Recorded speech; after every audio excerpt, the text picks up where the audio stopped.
All right, Carly, take it away. Thank you very much for that kind introduction. I really appreciate it.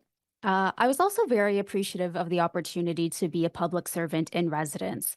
Among other things, that time allowed me to really focus on my doctoral dissertation. And as I'm going to be speaking about, it looks at how GC comms branches are using social media monitoring to support public environment analysis, basically understanding the public and the things that they're talking about.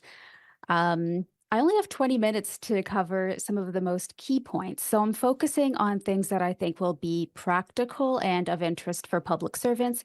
Please feel free to ask questions on any items that I touch on or something that maybe I didn't cover, and I'll be happy to elaborate after my presentation. So if we can move down to the About slide. First, I'll start by explaining what I mean by social media monitoring. Some call this social listening. There are also plenty of other terms that are available. In fact, government and industry use a variety of terms, sometimes in contradictory ways. So I picked social media monitoring because it's one of the most consistently used within the Government of Canada. In short, social media monitoring involves the routine and the systematic study of the broad social media environment, generally through the collection and analysis of big data from social media. There are monitoring tools that support this work through a combination of their own technologies and different contracts with social media platforms, including use of APIs. They allow end users to enter search terms and then cull results from a wide variety of platforms.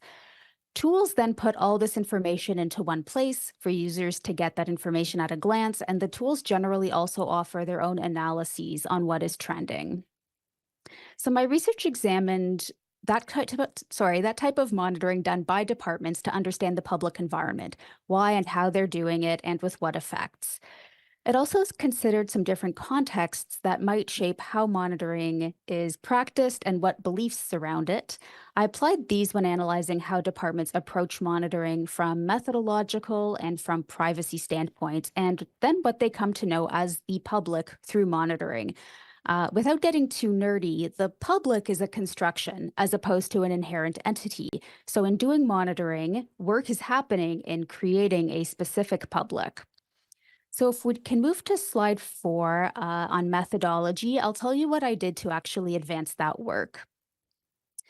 I conducted a baseline survey in spring 2022 with the help of the CCO to gather some general information from Government of Canada departments and identify contacts who were willing to speak with me for interviews.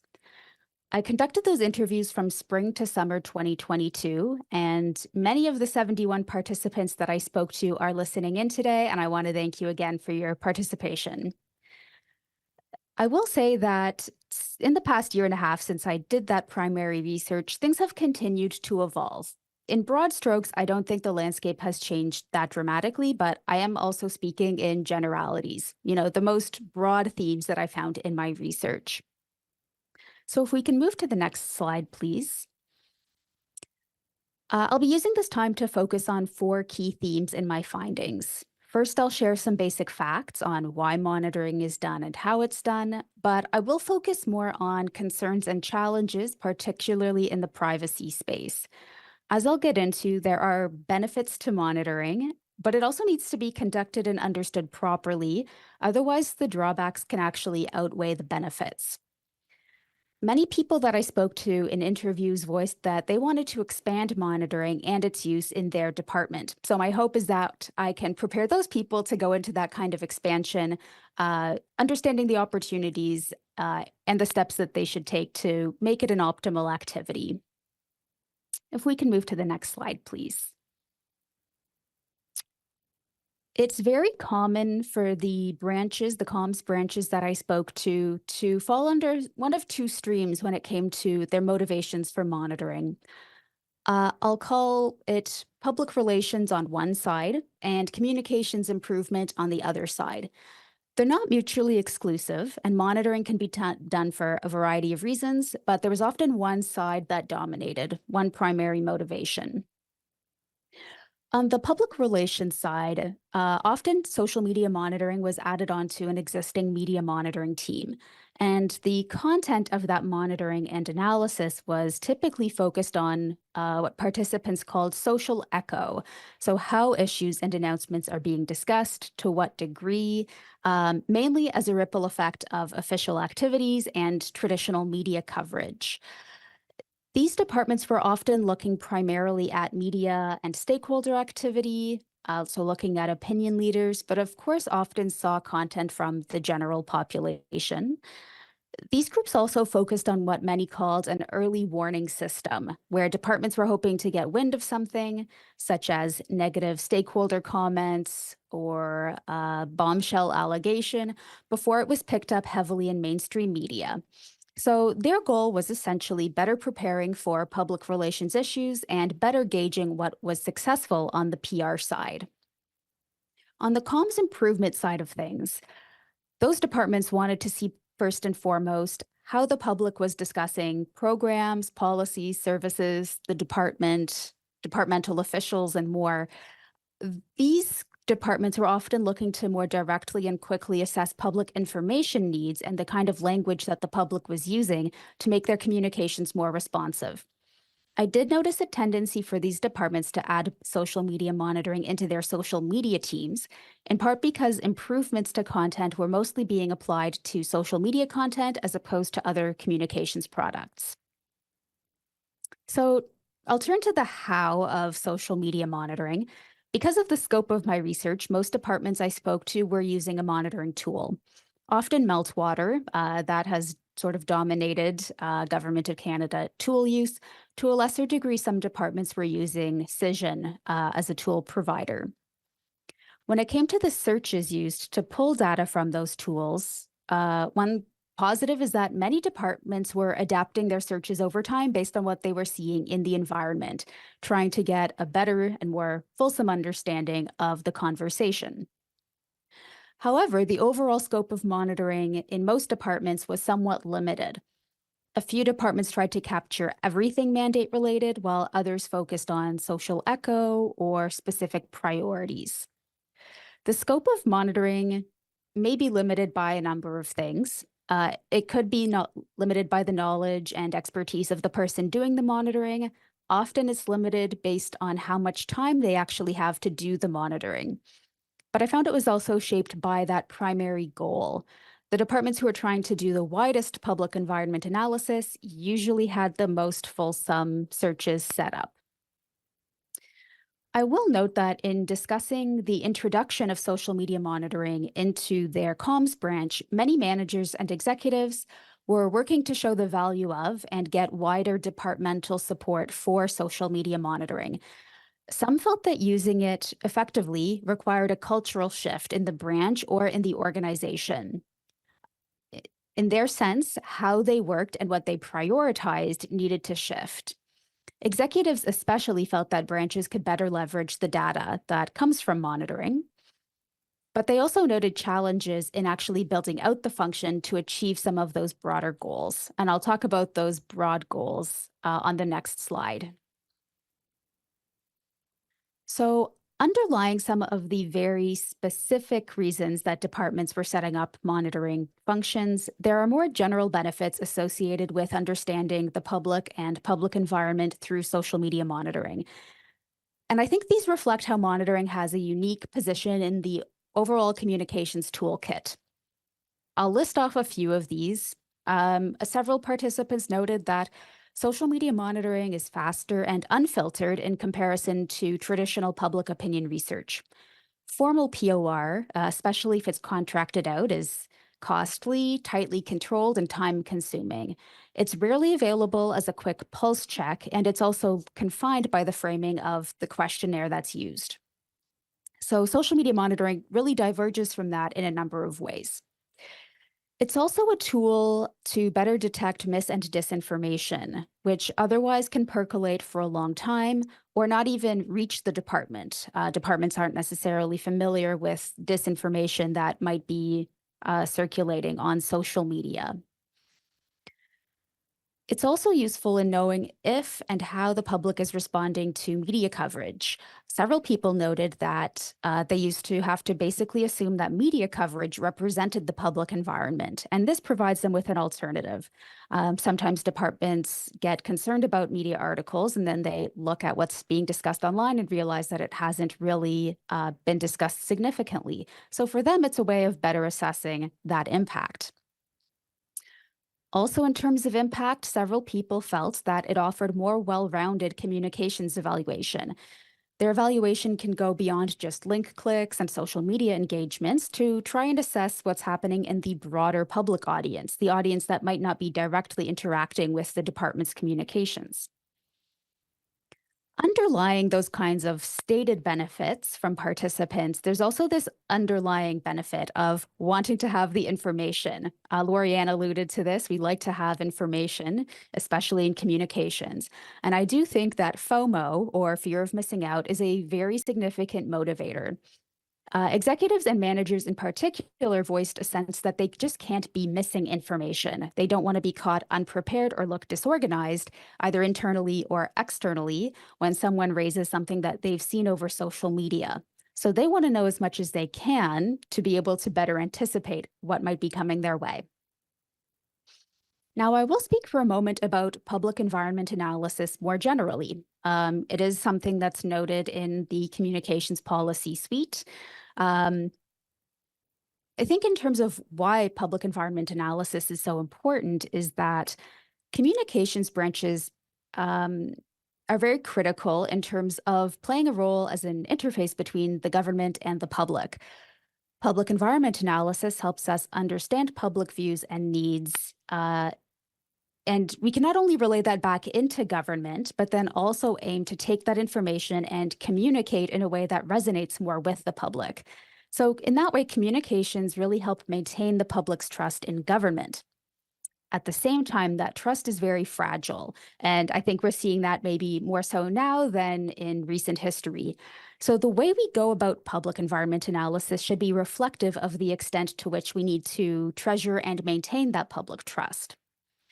What communicators want to ideally accomplish through social media monitoring is often hard to achieve in reality, and it has risks. So if we can go to the next slide, I'd like to start delving into that space.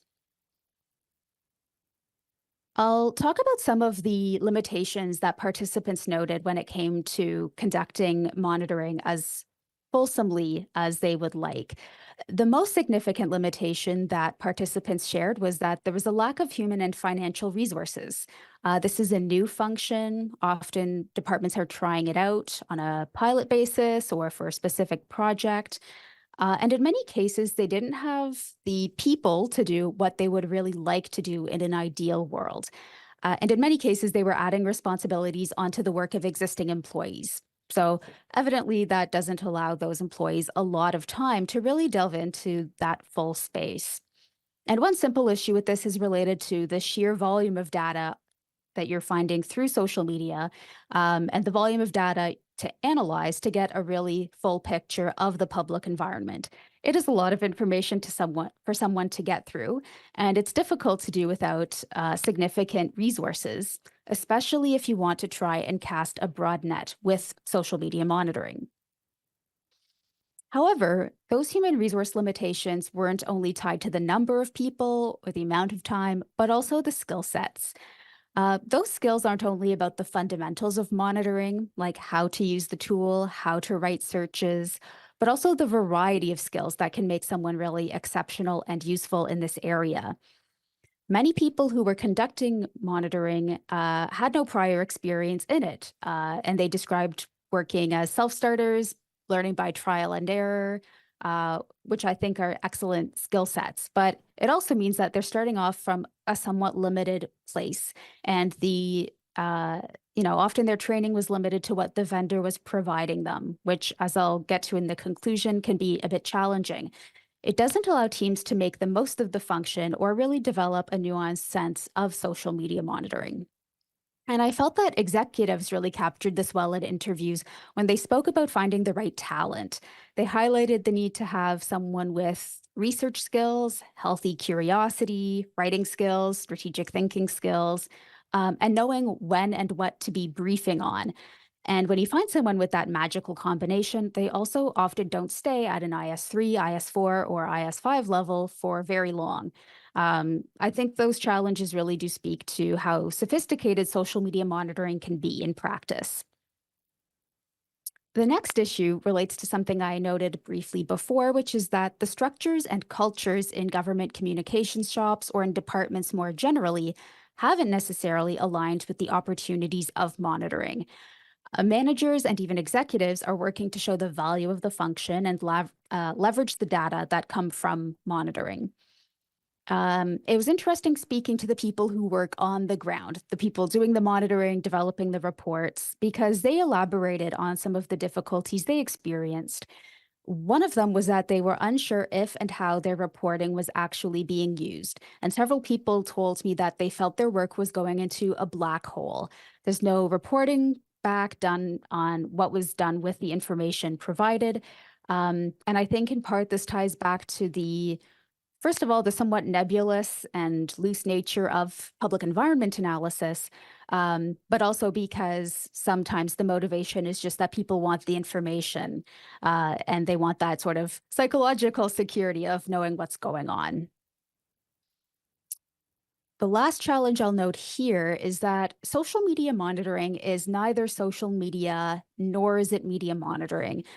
Many participants do feel that it is basically just an extension of one or both of those functions, but that perception contributed to what I see as two key issues. First, based on a critical engagement with monitoring and the data that people are seeing, and second, in the privacy implications and requirements that stem from monitoring. So I'll turn to each of those now if we can move on to the next slide. One thing I was very relieved to see in the interviews was a recognition that social media monitoring, while useful in gauging the overall public environment, is not actually a replacement for public opinion research. Those data are much different from one to another. However, although this was acknowledged, I also noticed a lot of language that implied that monitoring was capturing the public environment more or less comprehensively, even if it wasn't seen as an accurate indicator of the sentiment of the general public. Participants felt it was showing them everything they needed to see in terms of the topics of discussion. The use of certain language becomes sneaky because even unintentionally, it starts to position monitoring in a certain way. Participants mentioned that monitoring did capture everything or that they weren't missing anything. They might mention having hard data on the conversations that are happening through social media, but that isn't entirely accurate for various reasons, and we need to be careful about that language seeping in because we have to be careful about how we present the information and the function as a whole. As I mentioned at the introduction, monitoring constructs a very specific kind of public and a specific public environment. This stems in part from the very practical way that social media monitoring is done by departments. When I spoke to the people who do monitoring, most do it the same way. They open up the monitoring tool and the dashboard, they look at spikes in conversation volume, and then they see what actual social media posts are driving the conversation. That's a very reasonable way to analyze what's going on, especially if you have limited time. It does limit a full understanding of the environment, and I'll talk about two of the simplest reasons why that's the case. The first is that when people using monitoring tools delve into those content spikes to see what's driving conversation, the posts that are displayed are prioritized by influence. And what most participants noted is that the most influential posts are from users who are usually existing opinion leaders in that space: media, politicians, stakeholders.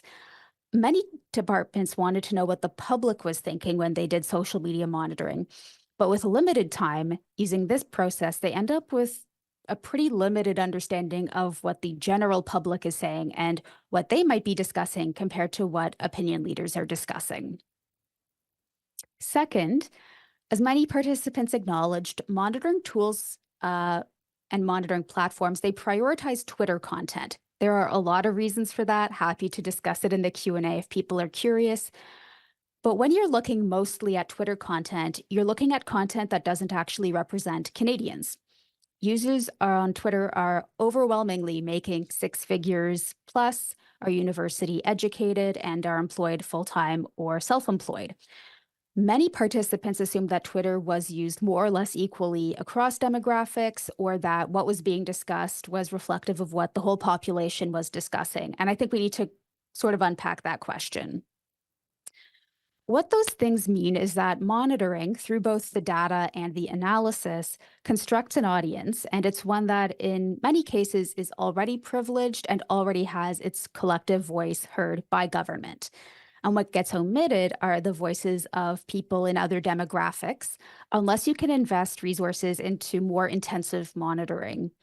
For departments who want to adapt their communications to better address the needs of those groups or understand what the true general public, to the extent that that is a thing, is saying, monitoring as it's being done now can be of somewhat limited use. And this isn't to say that partial information is worse than no information. A lot of participants noted they were taking information with a grain of salt and that it was better than nothing. It does mean that departments need to recognize how biased the outputs of monitoring can be, and that bias can affect groups differently depending on how the information is used. There are various small shortcomings in the function of social media monitoring that end up adding up. So you have to be careful about the use of that information and how you present it to people in the Government of Canada. So I want to turn now to the second issue that emerged, which pertains to the department's understanding of the privacy implications of monitoring. If we can go to the next slide, that would be great. So one thing that I will make clear to start off this discussion is that social media monitoring, by its very nature, is very likely to capture personal information in one way or another. It's based on culling and displaying massive amounts of data. Any post that is collected through the tool could theoretically contain individuals' names, opinions, and demographic information that the user chooses to share about themselves or about other people. So even if departments don't want that information, and it was exceedingly rare that they would want personal information, they do need to account for the fact that they're seeing it and sometimes sharing and storing it even when they don't necessarily mean to. Unfortunately, the vast majority of departments I spoke to aren't doing this accounting. Any activity that does or will probably involve personal information should require a privacy impact assessment, also known as a PIA. At the time of my research, only 2 departments had completed a PIA through to the end stages, and 3 other departments had documented privacy protocols. Among other departments, I can say with certainty that 20 departments I spoke to were in violation of the Privacy Act at the time of my research. I was really interested in why departments, why comms branches didn't do a PIA. Many people just didn't even realize that the PIA was a thing, but there were some dominant beliefs that I think showcase a misunderstanding of the monitoring space, particular sensitivities. And so I wanted to highlight 5 reasons that I heard. Thankfully, only 2 people said to me that publicly available information was not personal information. I thought that number would be higher, so that was a good news story. Some participants thought that a privacy assessment would have been done as part of the development of a standing offer or a supply arrangement, and many people procured off of one of those. Some felt that the standard PIA for official social media accounts would provide coverage for social media monitoring, even for conversations that didn't tag the department. Some departments felt that if they didn't have to do a PIA for media monitoring, that they don't need to do one for social media monitoring. And finally, if users agreed to the platform terms and conditions, so users of social media platforms, if they agreed to Facebook's terms and conditions or Twitter's, that they don't actually, the government doesn't actually need to do any additional assessment, that those terms and conditions offer sufficient coverage. There are so many reasons why participants can be excused for this misunderstanding. There's a lack of central guidance on the activity, and other communications activities involving personal information have generally been assessed through standard PIAs. And in fact, what I found was interesting is that some departments did consult their privacy teams and got conflicting information on the privacy implications of monitoring, despite what I think is relatively clear guidance from the Office of the Privacy Commissioner. There are other reasons I can delve into them if asked, but I'm mindful of the time. I want to talk about why that actually matters. For me, first and foremost, the challenge is that without a PIA, departments are not fully considering what data that they're using, how to minimize data collection and use, and how to store and dispose of that information properly. So there are issues that stem from this related to the principle of data minimization. It's common for departments to, for example, put links to tweets or put verbatim tweets into reports that are circulated widely within their department. But that exact information, a Twitter user's specific handle, specific content, doesn't need to be shared directly to explain to public servants what's going on in the public environment.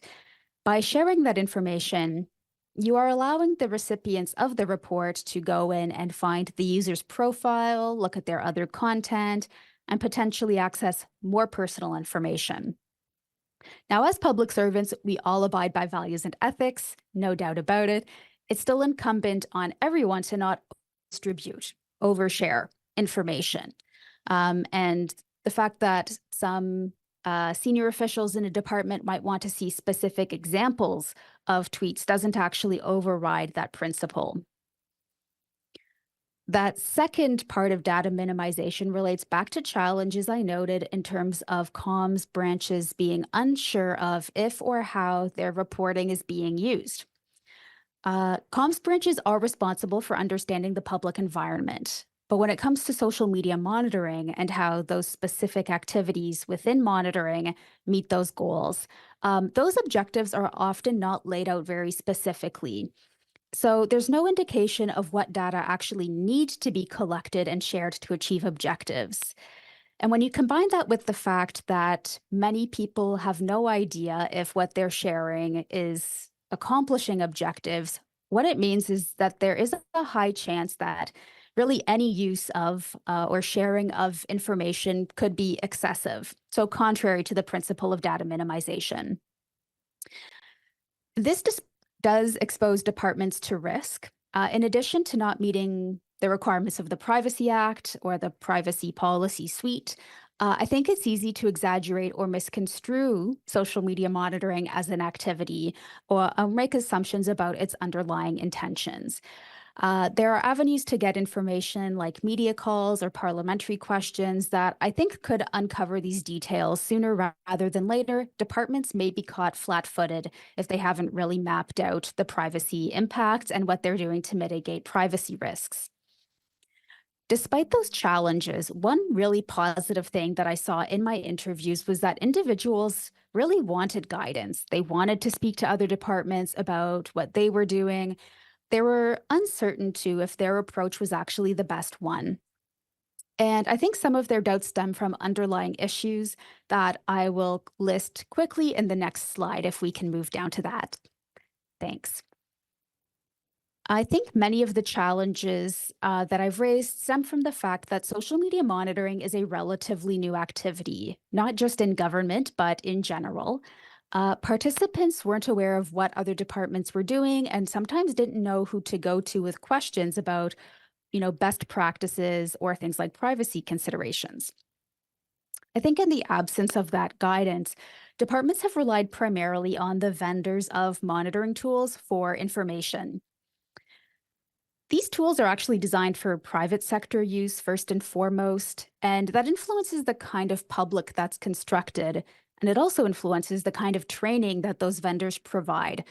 That training is going to be focused very much on the use of the tool and not on the challenges of government monitoring and the whole, package of considerations that raises.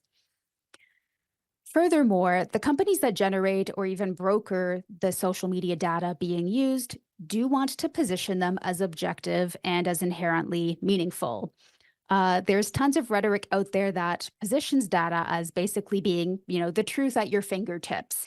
You want tools to access and use big data because, if you have so much of it, it must be representing an objective truth. But these data offer a very, very limited kind of reality. And if not understood, the use of those data can actually run contrary to goals. So data need to be understood and framed appropriately.